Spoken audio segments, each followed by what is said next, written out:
The question echoes in the cavernous silence of my apartment, not a dull thud, but an insidious rhythm, a monotonous drumbeat against the inside of my skull.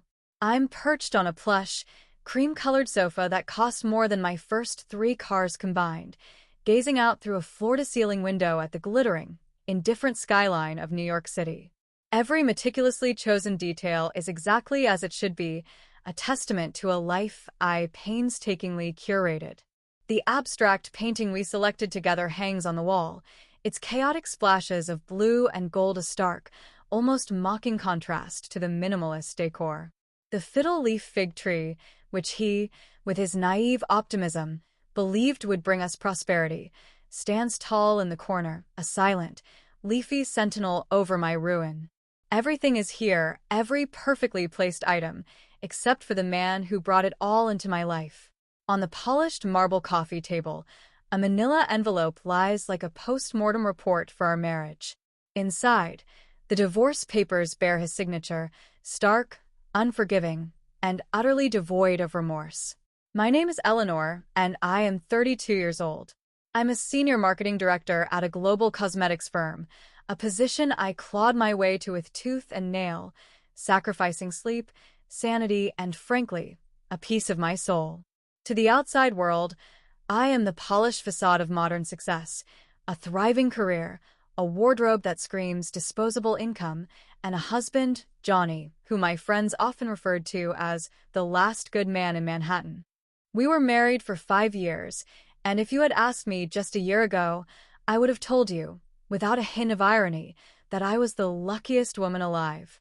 I still remember the day I met him as if it were a scene from a film, a cinematic cliché that felt, at the time, like my unique reality.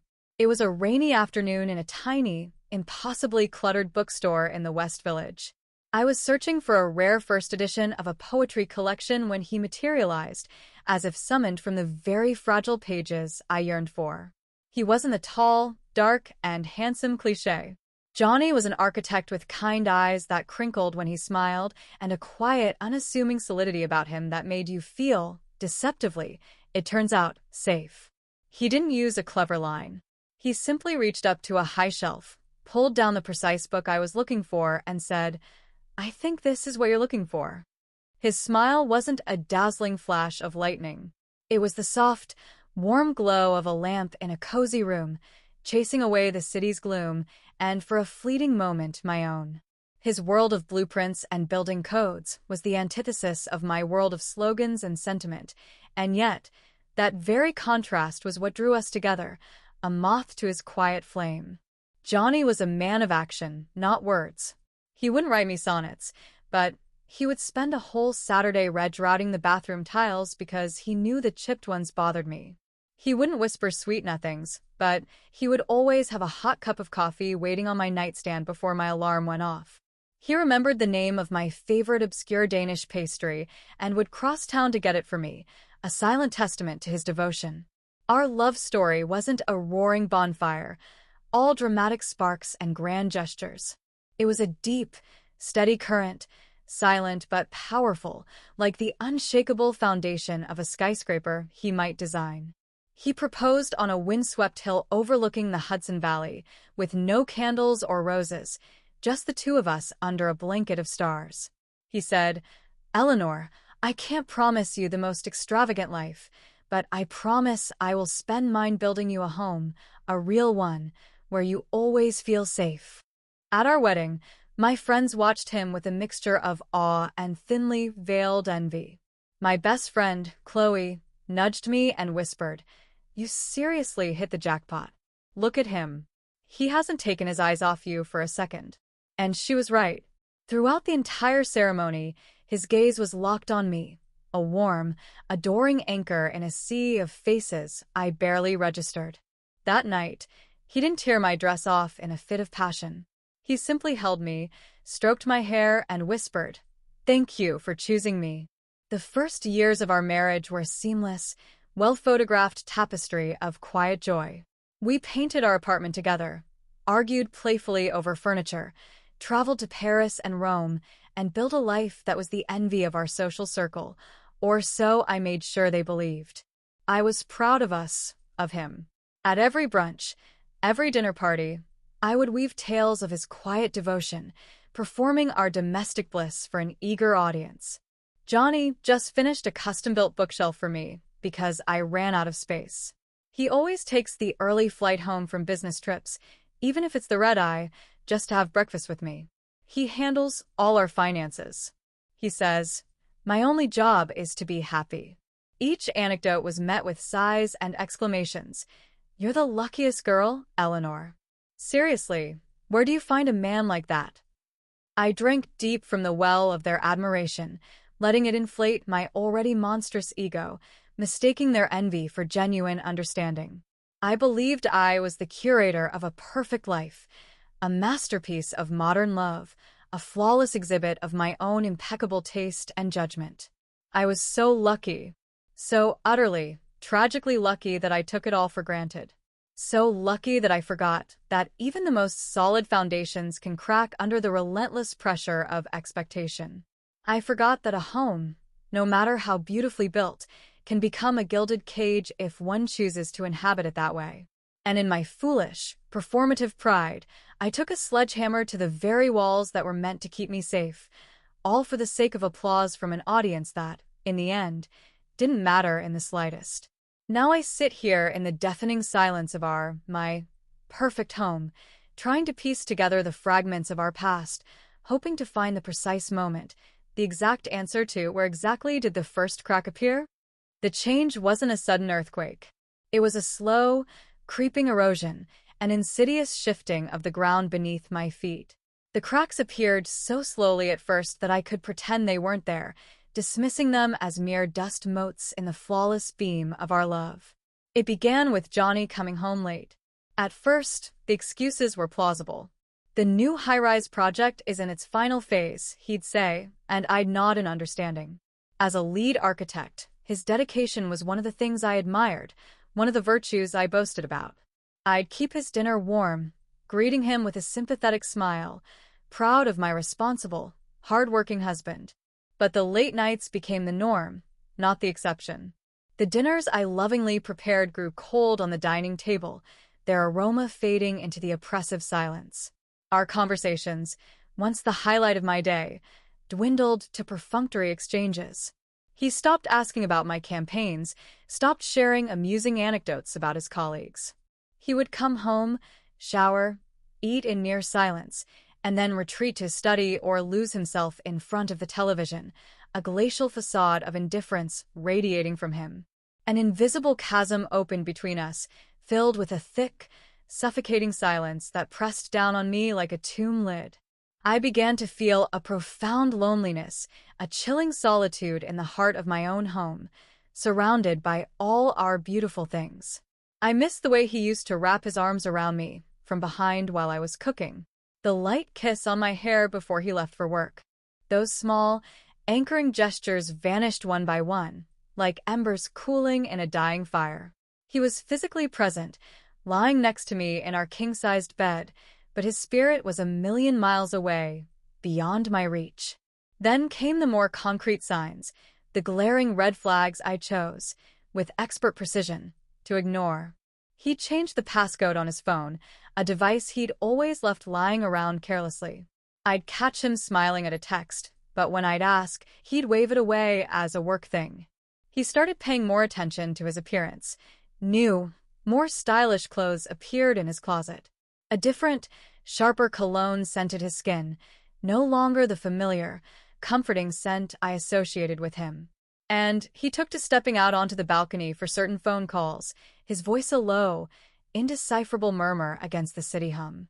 A primal instinct, the raw, visceral warning of a woman who knows her partner, screamed at me that something was catastrophically wrong. But I was a coward. I was terrified of confrontation.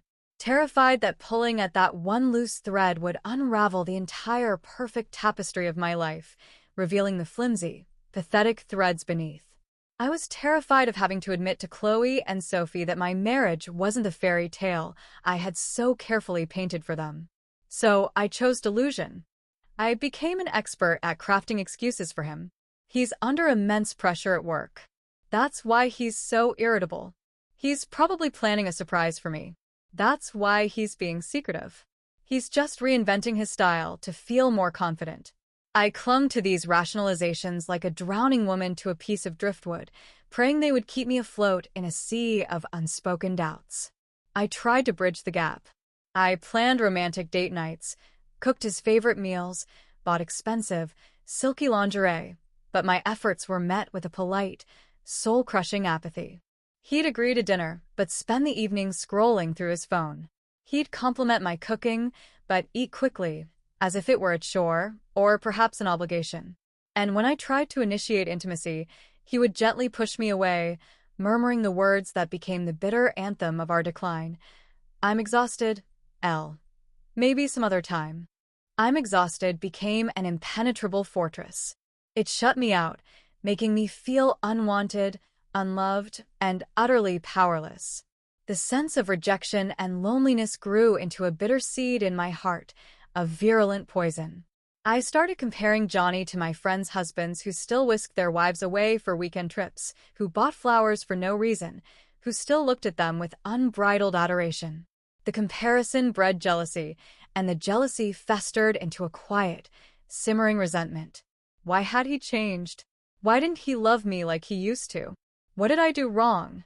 The questions became my nightly tormentors, a relentless, internal inquisition. The frustration built up, a pressure cooker with no release valve, waiting for the right moment to explode. What I didn't know, couldn't see, was that on the other side of that suffocating silence, Johnny was fighting his own battles. He too was exhausted. He saw the expectation in my eyes, heard the unspoken comparisons in my stories about other couples. He felt like a failure, not in his career, where he excelled, but in his own home, in his own skin. He couldn't live up to the flawless, idealized version of himself that I presented to the world, a version that was, in truth, an extension of my own fragile ego. His silence wasn't apathy. It was defeat. He didn't know how to tell me he was drowning, how to fix the ever-widening gap between us. We were both right in our own way. I was right to crave love and affection. He was right to feel suffocated by invisible standards. But we were both profoundly wrong. We were wrong to choose silence, to let misunderstandings and unspoken hurts poison our marriage from the inside out. The crack was spreading, and it would only take one final, careless jolt to bring the whole gilded structure crashing down. And I, to my eternal regret, was the one who provided that jolt. Chloe's birthday party was a glittering affair at a rooftop bar in Soho.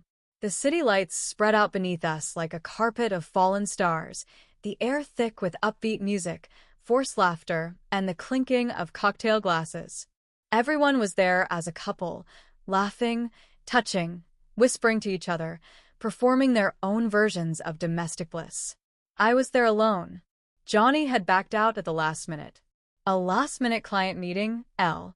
"I can't get out of it," he'd said, his voice flat, his excuse so polished, so practiced, it was almost believable. I knew it was a lie. He was escaping. Escaping me. Escaping a night where he'd have to perform the role of the attentive, perfect husband, a role he'd clearly grown tired of. I drank. I moved from a gin and tonic to a Negroni, then another. The alcohol didn't blur the edges of my pain. It sharpened them, honing them to a cruel, precise point.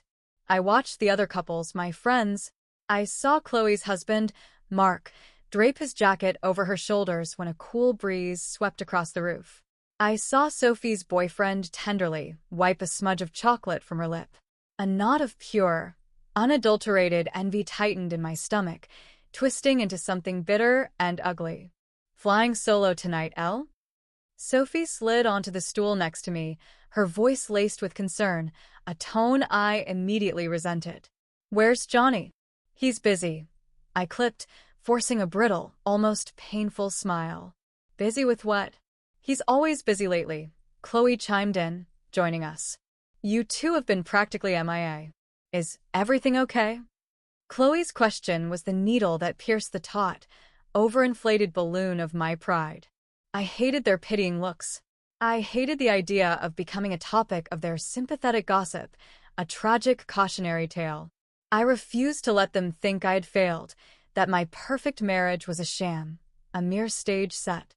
And so, in a moment of sheer, reckless self-preservation, fueled by alcohol and a deep, gnawing insecurity, I said the cruelest, most vile thing I have ever uttered.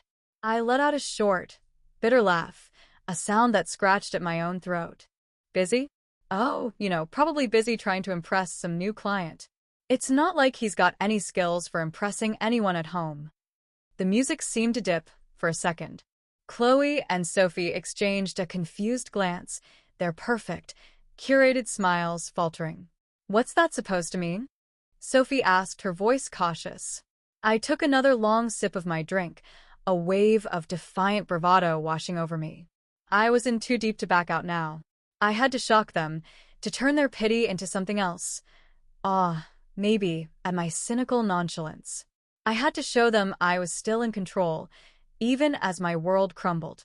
It means exactly what it sounds like, I said with a shrug, affecting an air of bored indifference, though my heart was hammering against my ribs. Honestly, between us, my husband doesn't know the first thing about pleasing a woman. I enunciated each word, feeling its destructive, corrosive power. It was a lie, a vile, grotesque lie. Our physical intimacy had cooled, yes, but it was a symptom of our emotional disconnect, not the cause. But in that moment, I reduced our complex, painful decline into a crude, humiliating accusation. I had taken the most private, vulnerable part of our marriage and tossed it onto the table as a punchline for my friends.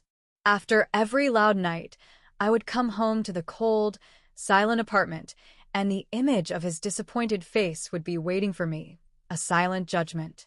Our lives were now two parallel lines, running side by side in the same city, but destined never to meet again. We were both suffering. My suffering was loud, chaotic, and public. His was quiet, dignified, and private. Our relationship didn't die in a single dramatic moment. It died a slow, cold death, succumbing to the creeping frost of silence, regret, and unspoken truths.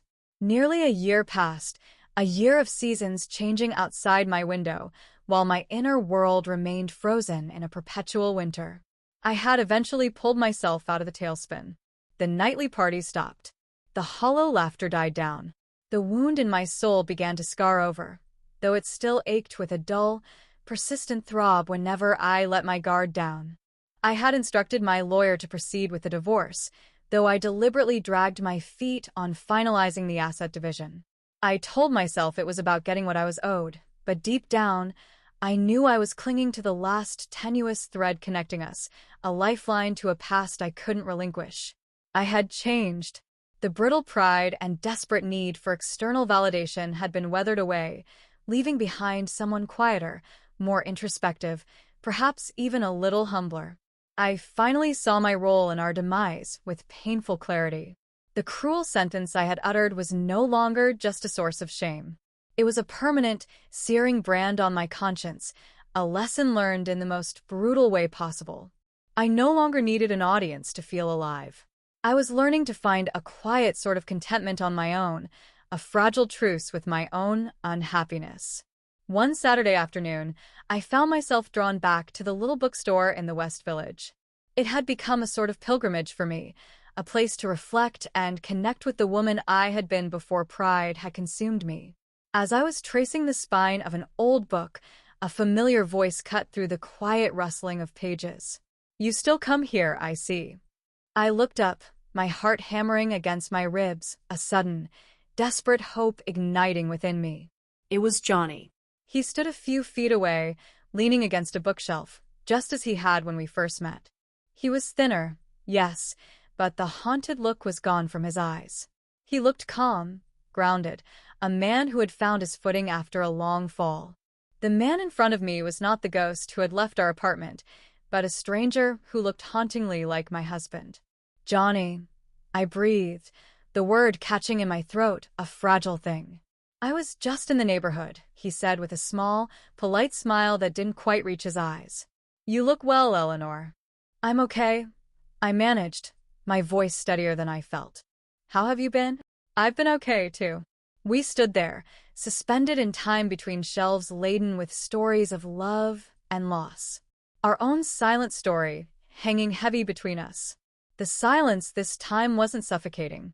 It was awkward, laced with the bitter tang of regret and a profound sense of what might have been. Can we talk for a minute? I asked, summoning every ounce of courage I had, knowing this was my last, desperate chance. The coffee shop across the street. My treat. He hesitated for a moment, then gave a slight nod, a gesture of weary acceptance. We sat at a small table, a black coffee for him, a chamomile tea for me. The old habits died hard. I'm sorry, I said before he could speak, looking him directly in the eye for the first time in what felt like an eternity. I know it's a year too late, but I need to say it. I am so sorry, Johnny, for everything. For that horrible thing I said, for my selfishness, my pride, for turning you into a prop in my sad little show. I was wrong. I was wrong not to see what I had, not to appreciate the beautiful, quiet love you gave me. The words tumbled out, a confession I had rehearsed in my head 1,000 times, finally free. Tears I thought had long since dried up began to trace paths down my cheeks. Johnny listened patiently, his expression unreadable, a blank canvas where I used to read every emotion. He pushed the napkin dispenser towards me. I know, Eleanor. You know, I was never really angry about the words themselves, he said slowly, and his next statement knocked the air clean out of my lungs. I mean, they hurt more than you can imagine, but that's not why I left.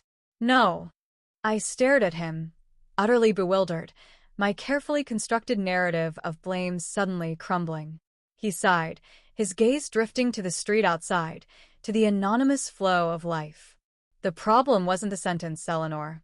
It was the sentiment behind it.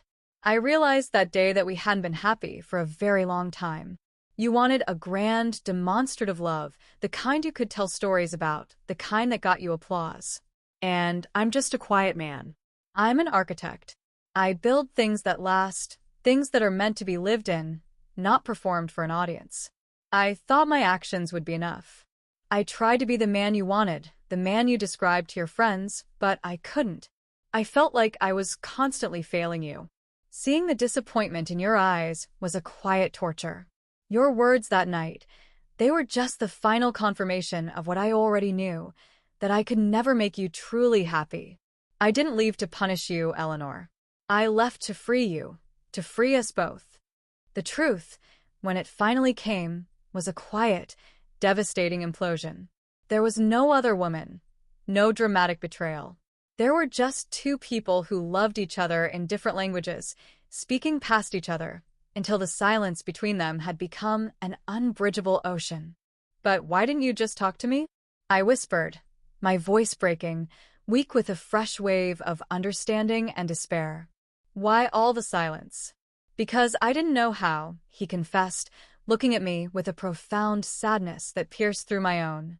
And because I knew you wouldn't have been able to hear it then. We both needed the space, the distance to see things clearly. I am sorry, though. I'm sorry that my silence caused you so much pain. A late apology for a world of hurt. My tears fell anew, not of regret this time, but of a deep, sorrowful understanding. We had lost each other over things that could have been fixed with a single honest conversation, had either of us been brave enough to have it. Are you happy now? I asked, wiping my eyes, bracing myself for the answer. He nodded slowly. I'm learning. I'm trying to find a better balance. And I've met someone. Her name is Sarah. She's a first-grade teacher. She's kind, and she understands the quiet. The news was a sharp, physical pain in my chest, a brutal confirmation of my worst fears, even though I knew I had no right to feel it. But it was also a release, a final, definitive severing. He had found his peace. He had truly let go. I forced a smile, the muscles in my face aching with the effort. That's wonderful, Johnny. I'm happy for you. Truly. The lie tasted like ash. Thank you.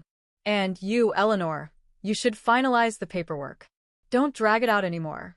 You deserve to find your own happiness, whatever that looks like. He stood up, placing a few bills on the table for our drinks, a polite, final gesture. I should go. Take care of yourself, Eleanor. He turned and walked away, his shoulders straight, his stride confident. This time, I didn't try to stop him. I just sat there, watching his reflection fade into the bustling New York crowd until he was gone, a ghost of a man I once knew. The reunion I had fantasized about for a year had finally happened, only to confirm the one brutal truth I had refused to accept. We were lost to each other forever. A few weeks after that final, clarifying, utterly devastating conversation, I signed the papers. Holding the official decree of dissolution in my hands felt anticlimactic. There was no relief, no sense of freedom, just a profound, hollowing emptiness. The beautiful apartment, now legally all mine, felt less like a home and more like a gilded cage, a monument to my spectacular failure. I tried to live the life Johnny wished for me. I poured my energy into my work and was promoted to vice president of marketing. I traveled alone, ticking off the destinations on the list we had made together. The lavender fields of Provence, the sun-drenched coasts of Italy. I read voraciously. I took up pottery. I even tried meditation. I tried to assemble a new, better version of myself from the wreckage of the old one, a Frankenstein's monster of self-improvement. To the outside world, I was an inspiration, a strong, resilient woman who had risen from the ashes of a painful divorce. They admired my strength, my independence, my success. But only I knew the truth. Behind the polished facade was a soul crisscrossed with scars, a heart that beat with a hollow echo. I thought I was happy, but what I had really found was a truce. The quiet acceptance of a life lived in a lower key, forever shadowed by regret. Every evening, as dusk settled over the city, I would sit by my window, watching the endless stream of headlights below, and wonder if he was happy. Did this new woman, Sarah, understand the language of his silent love? Did she appreciate the way he showed his affection through small, steady acts of service? Did she make him smile? A real, unburdened smile, not the sorrowful ghost of one. I could not move on. The ghost of Johnny, the memory of my cruel words, the ache of what we lost, they became my constant companions. It wasn't a loud, dramatic grief, but a quiet, persistent melancholy that had seeped into my bones and become a part of me, like blood. My heart, a fortress locked from the inside the day he told me he was freeing me, remained impenetrable to anyone else. One rainy night, much like tonight, I sat at my desk and pulled out a single sheet of expensive stationery and a fountain pen.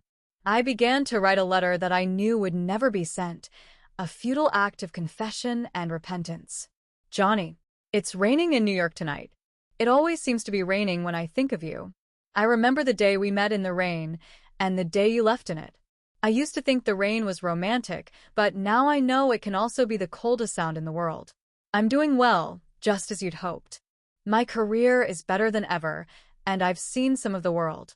But, no matter how beautiful the sunset, no matter how breathtaking the view, my first thought is always, I wish Johnny were here to see this. I've tried to meet other people, but I can't. I can't find your quiet strength in them. Your kind eyes, the gentle smile that was once my entire world. They're all just empty echoes. I know you found her happiness, and I am truly so glad for you. Please don't worry about me. I am not lonely. I am simply living with our memories, a voluntary captive in their gilded cage. Sometimes I wonder if I had never said those stupid, cruel words. If I had learned to listen to your silence instead of fearing it, would we be different now? But there are no what-ifs in life, only brutal realities. I'm writing this not to ask for anything, but just to say it all one last time. To tell you that I loved you more than I ever knew how to show. And maybe I still do. To say I'm sorry. And to say thank you for everything. Be happy, Johnny. Be happy for the both of us. Eleanor. I folded the letter and placed it in a small wooden box alongside the few photographs of us I couldn't bring myself to throw away. The box was my secret world, a reliquary for my past and my pain, a mausoleum for a love I had destroyed. A year later, on a business trip to Chicago, I saw him across the bustling terminal at O'Hare. He was with a woman with a kind smile, Sarah, I presumed, and he was pushing a stroller with a small, sleeping toddler inside. He laughed at something she said. A deep, genuine laugh that echoed in my memory, a sound I had so rarely heard in our final years. The look he gave his new family was one of pure, uncomplicated love, the same look he had once given me. I stood frozen for a moment, watching from a distance, an invisible specter, a sharp pang of loss, followed by a strange, quiet sense of peace. He was happy. The story had a happy ending. It just wasn't my happy ending. I turned and walked away, melting back into the anonymous crowd. My phone buzzed in my pocket with a notification, a missed call from an unknown number. I ignored it. I knew that no matter who it wasn't the call I would wait a lifetime for. The past was the past. I would continue to live my life, this quiet regret, my constant companion. Because the loss, as painful as it was, had made me who I am. It was a haunting, heartbreaking end to a story that began with foolish pride and ended as it had been lived, in silence.